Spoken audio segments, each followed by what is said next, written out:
Hey guys, good morning. Welcome to my YouTube channel. It's me, Denise. At ngayong araw na to ay September 1, first day of September. Good morning, good morning, good morning.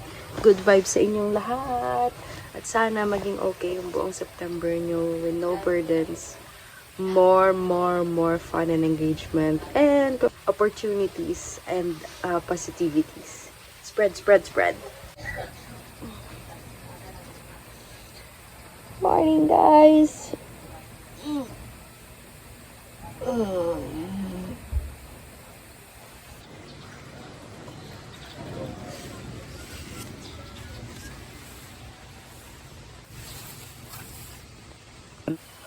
Natulog ako kagabi around 10 p.m. and then I woke up around 5:35. Nakatulog ako ng 11, 12, 1, 2, 3, 4, 5, 7 hours. And I was thinking to try to sleep again. Kaso kaya ako nagising kasi nga naiihi ako. At hindi ko na mapigilan yun. At bawal magpigil ng ihi. So, umihi ako. Hindi na ako nakatulog. Nag-scroll lang ako nag-scroll. At today is gonna be a long day. Sabi ko sa inyo, I'll open my bank account today. Pero bukas na lang kasi sasamahan ako nila mama at papa. Magsisimba kami sa Quiapo. Tapos pupunta kami ng Makati just to open a bank account. And then today, Monday, September 1, ang oras natin ay 7:03 a.m. Ang gagawin ko ay tatry kong magluto ng breakfast. Ngayong araw na to, wala nang pasok ng mga students kasama dito sa region ng Bulacan. Pero ako, wala talagang pasok dahil US holiday tapos call center ako. Hindi naman totally call center pero parang virtual assistant kasi ako eh. Hindi ko may paliwanag. So parang yung task namin, virtual assistant related task. Pero yung company namin is like a BPO company. May same benefits, same time kasi mga graveyard kami. Ayun. Iniisip ko today, ang gagawin ko, pupunta ako ng barangay hall para kumuha ng barangay clearance. Part kasi yon ng requirements ng pagkuha or pag-open ng bank account. So far naman lahat ng kailangan sa pag-open ng bank account, like bank requirements and loan requirements, meron ako. Loan, nabanggit ko sa inyo yung loan kasi kailangan ko mag-loan. Hindi ko na muna sasabihin kung para saan. Pero baka may hints and bits of everything na kayong narinig sa akin. Ayun, I'll try to cook breakfast na kasi anong oras na? Okay, tapos na magluto ng egg.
he's on Discord servers with are also parts of groups referred to as 901. The American version is called 764, and I'm gonna share the message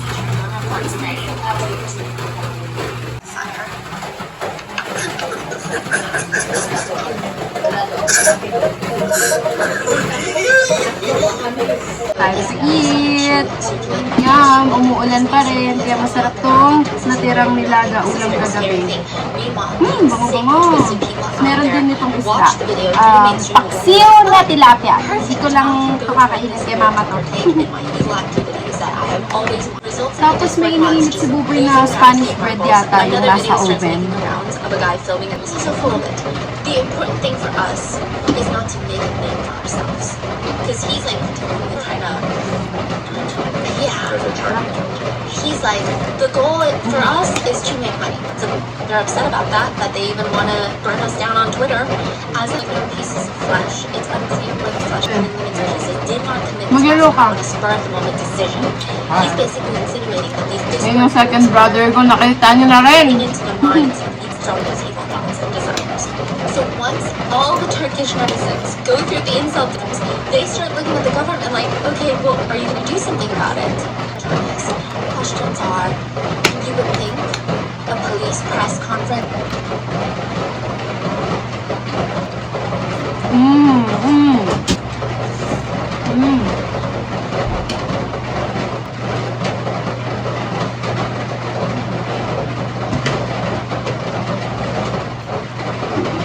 Repolyo.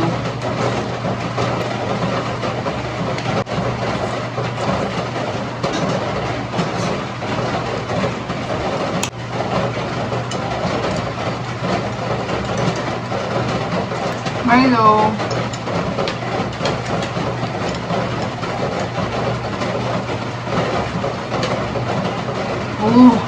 Rock.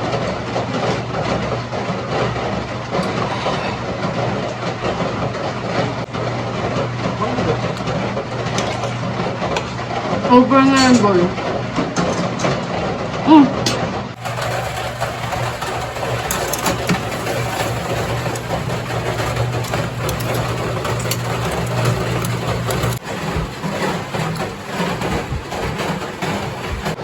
Yun nga, hindi na ako kain ng Spanish bread na ininit ni Buboy kasi busog na ako. I'm full. Meron pa ako nito.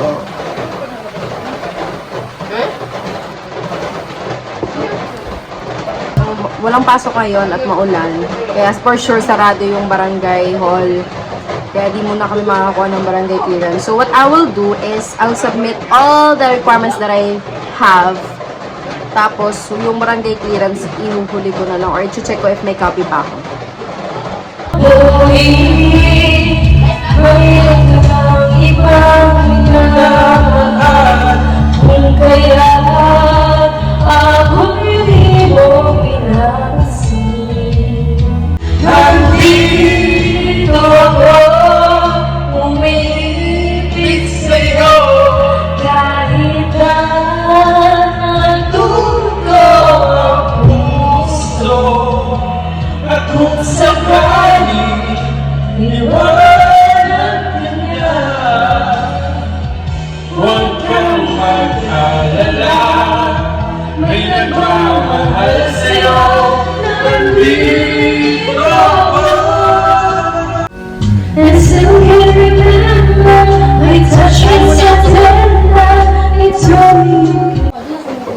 Ayan, nakapalit na ako ng damit. Nagbi-video okay kami dito kasi umuulan naman, walang pasok. Pero pupunta kami ngayon sa barangay hall. Sana naririnig nyo ako. Kasi titingnan namin kung bukas kami ni Mama. Kasi hatid na din namin si Buboy kasi may workshop kahit bumabagyan umuulan. Ayan, nakatali sila ngayon kasi makukulit. Ayan na si Miku at Maki. Yan yung 2 boy cats namin. Magti 3 years old na yung dalawang yan. Oh. Nakatali sila kasi laging nakakawala. Tapos may kumukuha sa kanila. Sing tataba eh. Ayun guys, i-check ko kung bukas yung barangay hall. Sasamahan ako ni Mama at si Kuya ihatid namin. Kuya yung tawag ko dun sa kapatid ko, second brother ko, kahit na ako yung panganay kasi kuya, nasanay lang kami na kuya tawag. Uy! Tingnan nyo! Talagang nagpipet siya, papapet siya. Uy.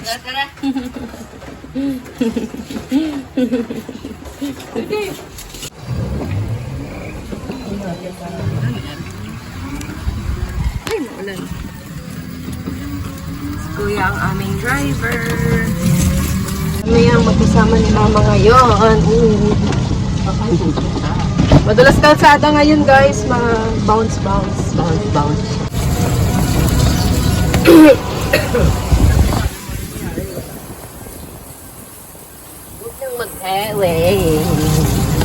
Ayan guys, bababa na si Kuya. Bye-bye. Bye ka, boy. Bye! Ayan, si Mama naman yung magdadrive. Tatawid kami sa kabila. Tapos doon na yung barangay hall. Bilis lang. Si Mama ang tatawid sa highway. Go mother.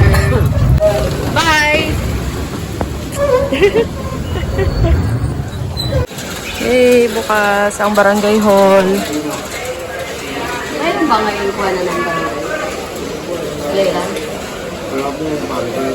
Walang pasok.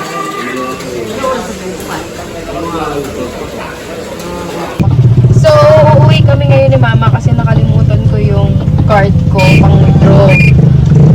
Kaya, babalik kami sa bahay tapos punta ulit kami dun sa may tapat daw ng malaking simbahan. Dito yun sa may highway din. Hindi pa kami nakakapunta dun kasi as much as possible, ayaw namin bumiyahe sa highway kasi nga dahil sa problema nitong e-bike na hindi nagre-reverse. Umayos naman siya nung pumunta yung technician sa bahay. Pero ayaw namin i-risk. Pero ngayon, tatry namin ngayon na if hindi man siya maka-reverse, kaya naman siya ng paa eh. So yun. Ayan, quick run. Hanap ako ng Bioderm. Ayun, yung nasa sachet na Bioderm. Walang malaki. Dito ako sa may bilihan sa amin. Walang malaking Bioderm. Puro safeguard. Sige, yun na lang. Ayan pala yung Bioderm. Nasa gitna. Hindi ko napansin. Dire-diretso ako tumingin dun. Secured ang Bioderm. Ito kasi yung pinakamagandang sabon. Malamig siya sa balat. Tapos nakakalinis talaga. Okay na. Nandito na kami sa bahay. Ako pala. At least kinuha ko na yung pang withdraw ko. Back to labas na ulit. Ayan siya.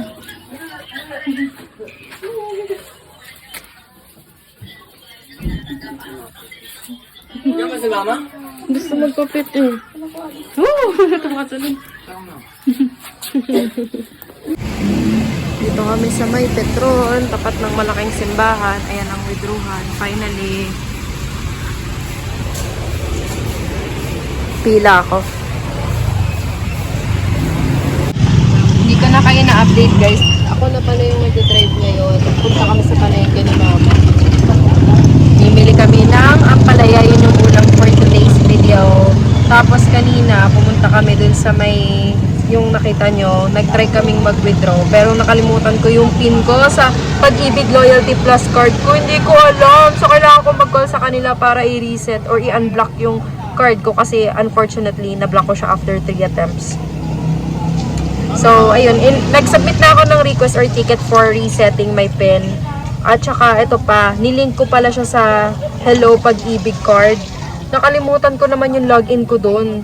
So, ayun, puro nakalimutan ko yung login for a long time kasi hindi ko siya inopen. At saka, the reason why I'm accessing it now, eh, kasi gusto kong mag-loan, multi-purpose loan. Ayun, alam mo, si Mama ko. Ibili daw siya ng tomato paste kasi nakapark ako dito sa Dali. Hindi na ako papasok or bababa. Dito muna ako sa e-bike.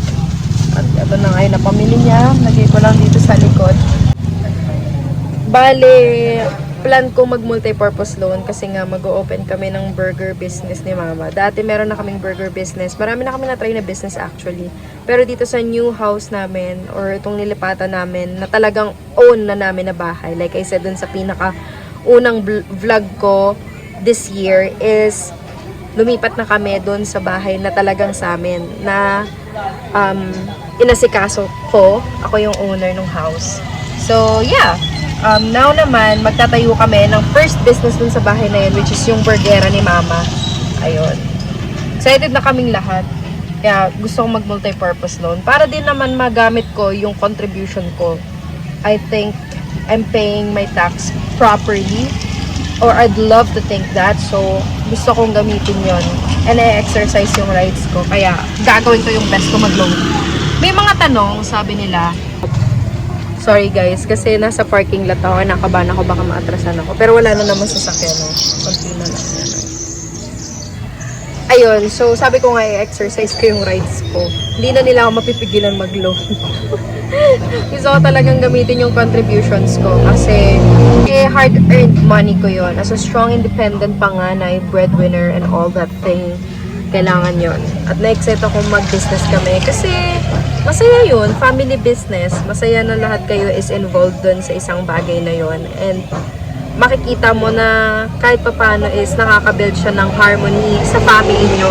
Kasi nga, syempre, ang daming kailangan gawin doon. You have to plan, you have to buy things like yung ingredients, tapos you have to execute it, at saka yung pagbibuild ng mismong tindahan, how do you want to design it, how you want to put the, yung tarpaulin, ganyan-ganyan.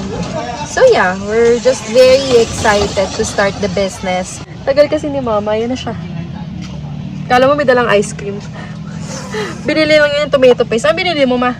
Napkin. Tomato paste at saka napkin. At saka Cream mga chichirya. Cream silk. Okay. Ano na? Let's go! I-address mo yun. Hey guys, back at home again. Tapos nakaganito na ulit ako. Nakapambahay na. Sikasuhin ko na yung mga papers and requirements ko for opening bank account. By the way, since sarado nga yung office for issuing barangay certificate, what I did is hinanap ko na lang yung barangay certification na binigay nila sa akin during the move-in or yung time na lumipat kami dito sa bahay na to. So, I found it. It's here. Medyo ano lang. Sana pumayag na sila sa ganito and isasubmit ko na siya online. Hopefully, walang issue. So, yun lang. 11:11! Hindi ko ma-process yung gusto kong sabihin kasi talagang sobrang nakakaantok ngayon. Tapos yung panahon gloomy. Ang sarap ng hihiga lang tapos walang gagawin. OMG, nakakatamad. Pero ayun, I was able to attach all the documents or files needed for my bank application or bank account opening. So, yan. Isasend ko na yung email. Ayan, send na natin yan. Okay! Hi guys! Hindi ko na kinaya. Humiga na talaga ako kasi sobrang sakit ng likod ko. Tinatabad na ako kumilos. Pero yun nga, nakapagpa-schedule na ako tomorrow sa bank para mag-open ng account. Ay, napagod ako doon. Gusto ko namang maligo. So, maya-maya, mga few minutes, higa lang ako, tapos maliligo na ako.